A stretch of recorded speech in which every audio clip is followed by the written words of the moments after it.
Good morning, everyone. Hope everyone's having a great week so far. My name is Jonathan Sweeney, and I'm an IT manager and analyst with Red Sky Alliance here. Today's threat brief contains information gathered from open source and Red Sky collections over the last week. For the agenda today, we are going to briefly discuss recent phishing activity related to the coronavirus. For open source and social media, we will cover recent data breaches and cyber attacks. And then we'll go over 7 days of trending, including the latest APT activities, Botnet Activity, cloud security, blacklists, and keylogger activity. Recently, Red Sky analysts discovered actors taking advantage of fears of the spread of the coronavirus. As you can see in the map above, coronavirus is spreading much quicker than anticipated. And coronavirus is being used in subject lines to target both medical and non-medical companies around the world. With the spread of the virus in countries like South Korea and Italy, analysts expect to see a rise in this type of attack. Since it's been contained to China, the attacks have been not as abundant. So we're expecting with the spread of the virus, we also expect to see the spread of the abuse of the virus.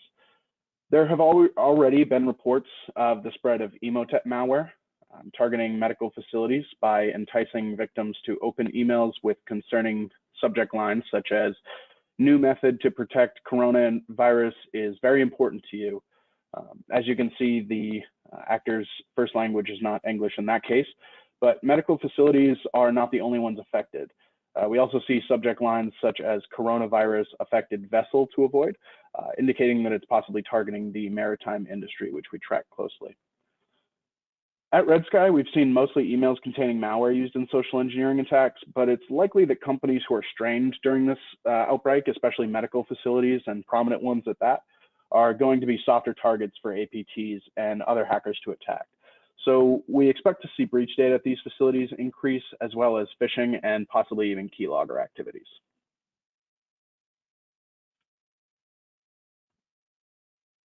This week in gray noise activity, we see the SMB scanner still at the top of the list, with Mirai coming in second. Telnet scanner is in a close third position. If you're using Telnet and you have the ability to use SSH, we always recommend using that.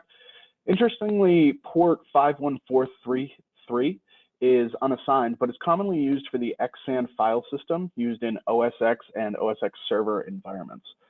The only assigned port that made it on the list this week is TCP port 1800, which is used for the ANSYS license manager.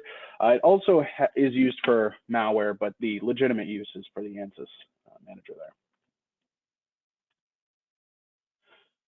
This week in open source and social media, we see the Twitter accounts for the Barcelona's football club was hacked by the same organization that recently hacked the Twitter accounts of multiple NFL teams. That's the OurMine.org company. Basically, they go and breach these companies' Twitter accounts and then post sort of an advertisement for themselves. It should be noticed that both companies which were hacked use automated Twitter tools. Researchers at Group IB have discovered a multi-stage phishing campaign which entices users across different social media platforms to open phishing messages by claiming the victim will receive a cash prize. Now, most of this is being done in Russia for the social media platform vContact, or commonly known as VK. Users open a link saying that they must pay for their winnings to be converted from US dollars to Russian rubles. They then enter their card data for the attackers to steal. We'd like to remind people that it's extremely rare, if not never happens, to have to pay somebody to receive a prize that you've won. Similar to the African prince scams, victims pay upfront for a reward later, which is a serious red flag. Police in Brazil are using live facial recognition during the world's largest carnival event, known as Rio Carnival. It is estimated that up to 15 million people will hit the streets to celebrate the almost 300-year-old celebration. There's a team of officials working in a situation room ensuring that there are no mistakes made on the system to avoid any improper arrests, but it is controversial in the amount of people that are being entered into that registration system. The festival actually wraps up today at noon local time. Last week, Red Sky recorded approximately 780,000 of the indicators listed above. These collections include our threat recon, keylogger, malicious emails, and sinkhole traffic. The numbers on this slide show the indicators in the respective collections. Indicators are available to paid Red Sky Alliance members weekly, as well as our blacklists, which come in CSV, FortiSIM, and Proofpoint formats. These are APT and Botnet indicators collected in the last 2 weeks. We had 36 unique APT indicators in the last 7 days. This is down significantly, about 125 indicators from last week's reporting.